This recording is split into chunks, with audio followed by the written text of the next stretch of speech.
sant yàlla di leen dellu sa alhamdulilah macha allah ñu fekk la nga voté ba noppi tey lan nga mën a wax sénégalais yi. waaw liñ leen mën a wax ñu ngi ci mooy ni ku doon yuuxu daaw di yuuxu daaw jéeg ba ren ñëw nga doon laaj ne da nga bëgg benn mbir loolu yàlla won na la ko xel mën na dal ci taux de participation bi xel mën na dal tamit ci discipline bi ak sécurité bi li ci des mooy waree fu kenn ku nekk nga ñëw joxe ko def ko wax ko ci discipline ak yar ak teggin te ñu ngi ci def nañ suñu devoir ba pare di xaar incha allahu taala Diomaye incha allahu ci premier tour bi yàlla may ko ndam.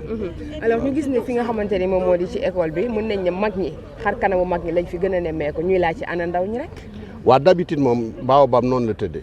parce que Baobab ku ko miinul dëgg doo ko xam fii dafa am électorat bu fi nekk boo xamante ni ñoom yeewoowuñ ci gox bi. li ci ëpp yeewoowuñ ci gox bi beneen bi ci des nag ci koor lañ nekk. influence bi dëgg. après midi bi lay doon te xale yi moom xam nga heure bi moom ñu ngi nelaw. mais léeg-léeg nga gis nit nag doo ko jàppee ni da nga koy jàppee ni mag la fekk. du mag xale la. dëgg la beneen bi ci des mooy li ma la wax. remarque bi ma def fii daal xel daal na. alors ñi ngi xaarandi ki nga xamante ne mooy maire gox bi di Barthélémy Dias askanu Sénégal gi yëpp di ko xaarandi fi nga xam ne tey. est-ce que dana voté. lu tax du voté. non d'après moom laa dégg ci assemblée mu wax ni dañ ko xañ votam fii ba 2029. waaw xaw ma nag ndax dana ñëwam déet waaye jugement bi ñu ko defoon ci affaire de Ndiaga Diouf laa. d'accord njort naa ni permettre ko pour mu mën a voter tey. pour mu mën a voter tey. waaw moom moo ko wax nag ma dégg ci assemblée plénière bi ñu passé nii. moom moo ko xamle wane ni daal xañ nañ ko vote. y a pas de wóorul xañ nañ ko vote. xañ nañ ko ba 2029 xañ nañ ko itam. waaw. mu nekk loo xamante ne doy na waar de. waaw àddunaa ni tëdde xam nga booy seet. kenn mënta expliquer yëpp parce que xañoon nañ ko président Ousmane Sonko ñëpp yaakaaroon nañ ni tey du voté am na ñu ko doon ndaamoo di jubilé ne wane ni ne Ousmane du bokk ku bokk ci Ousmane du bokk niñ ko tuddee ci parti bi Pastef du bokk ñooñ nag doon ko wax tey yàlla wëlbati na mbir ma mooy ni ña ko doon wax tey ji ñoom la yàlla wëlbati ñoom bokkuñu Pastef bokk na Ousmane Sonko bokk na Diomaye bokk na te bu ngoonee lépp dana leer incha allah. mu mel ni tey mën nañ ne gox bi nga xam ne tey ñooy yeewoo fii amaana sax ñu ci ëpp xawuñu neexoo ki nga xamante ne moo di seen maire muy Barthélémy Dias. waaw loolu booy dox xam nga man nag dama yor benn jikko. man du ma seet du ma déglu wala may xool safaan. dëgg la loolu moo tax sëñ Babacar. du ma xool wala may déglu safaan. maa ngi fàtte naan maa ngi ci interview du ma xool wala may déglu safaan. mais xam naa ni daal li ma mën a wax sur 10 personnes yoo taseel 8 ya njortu naa ni opposition bi lañ. kontaan nañ ci moom. 8 yi opposition bi lañ. waaw ñu gis ni relation bu particulier dafa amoon ci diggante Barth ak Sonko waaye jamono gi xeeñatul neex ba amaana sax partisans yi ak patriotes yi daal ciy dugg. waaye yéen a ma gën a xam nga Sénégal dafa am lu mu aadoo sénégalais am lu mu aadoo loola nag bu ñu ko teggee rek safaan beneen la ñuy gis te loolu. xañ na lee dafa am xëccoo ak tiiroo man maay buuru Dakar man maay seefu Dakar kii ne nekkoo ko man maa lay yóbbu nga toog ci fauteuil mairie de Dakar kii ne man faloo ma bon loolu nag li koy àtte bokk na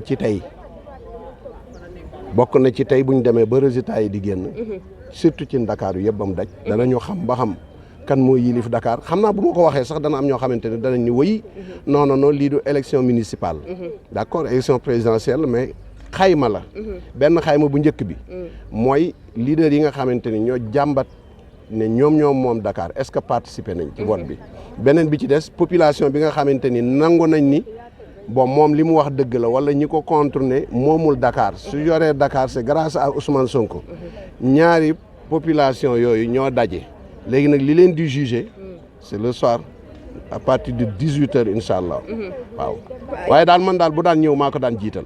yaa ko daan jiital. maa ko daan jiital ànd ak moom. nekk ci wetam. tey nag ñëw ak naa suma bopp quoi. alors dañu dégg ni après midi lay ñëw bu ñu añee ba noppi. waaw c'est mën na nekk. waaye moom da expliqué woon na ne mënul voter. mais yow est-ce que jot nga ko gis waxtaan ak moom mu ne la ndax dinaa ñëwam du ma ñëw. non relation bi demeetul noonu. depuis quand. yàgg na ça fait maanaam daal su ma juumul war na jege ay màggal gi kañ la woon. màggal gi c'était au mois de septembre. waaw voilà depuis màggal gi ba léegi daal. neexatul yéen ñaar. waaw d'accord surtout bon dama féete ci benn côté. d'accord président Ousmane Sonko. moom mu ngi ci yoonam Khalifa Sall bon xam nga politique gu Sénégal nag ni mu demee. dañuy jàpp ne boo àndut ak nit rek ennemi nga. warul leen a tase warul leen a wax warul leen def dara. koo xam ne yaa ko daan jiital buy ñëw c'est ça mais nag yooyu nag moom nit la rek. mën nañu xaarandi aussi papam Jean-Paul Dias mu agsi. ala kulli xaalin papam Jean-Paul Dias dana voté si. léegi mu ñëw voté si te moom moo daan jiitu pour voté si. waaw mais daal àdduna daal. dañ koy suukar bañ ko kaani wala nga xorom ko daal. ba mu saf dafay ëpp daal. mais incha allahu taala yal nañu yàlla dolli sutura ba ci kanam rek. macha allah danaa dellu si waat ñu interview mu incha allah. effectivement am na solo. merci. fay nañ la vous allez bien? Bien, merci. Alhamdulillah. Alors bi ngay dugg ñu ngi lay gis voté nga ba pare comment ça a été? Ben, ça s'est bien passé. Par la grâce de Dieu. Et j'espère que ça va se passer continuellement jusqu'au résultat. Ça s'est bien passé. Alors tey jii soo amoon message boo koy jox ki nga xamante ne mooy président bi nga xamante ne askanu Sénégal ñi ngi koy xaar ban message la. mooy na doon président bu ñuy uyu ñun dañu soxla président bu ñuy uyu dégguñu faj soxla yi du maye mais fexe ba xale yi am lu seen def lu ñuy liggéey lu ñuy def ci dëkk bi parce que dëkk bu amul ak liggéey bu bëree xale yi ci ñu ngi ci beneen anam ñu ngi ci leneen li nga xam ne yow sa doom mi nga moom sax doo xam suba ci lu muy jógee wante ñu ngi ñaan président bi daal kii di ñëw yéeg yal na ko yàlla may mu toog déggu am nopp dégg-dégg gis-gis jàppale sénégalais yi. macha allah alors ñu gis ne tey fi nga xam ne mooy Bourguiba mun nañ ne 3e âge moo fa ëpp. ñëpp a ngi naan où est la jeunesse sénégalaise. La jeunesse est là la jeunesse est là la jeunesse va répondre parce que ñun xam nañu ne que la jeunesse est plus motivée que nous autres. Oui la jeunesse va répondre xam nga xale yi dañu ne le matin maire yi.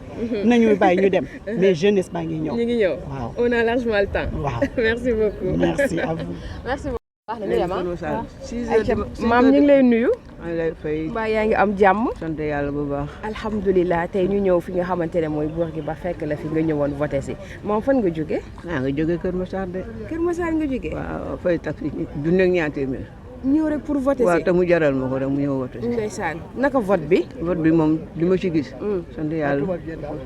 yal na yàlla def li lépp lu baax lépp. amiin si yéen suturaal. kattan ki nekk ci président ëllëg yàlla dimbale ko. mu mun ñoo yenu. amiin amiin. fekk yéen ñi tamit ñëpp am liggéey ñëpp am lépp ci kattanu yàlla. amiin amiin.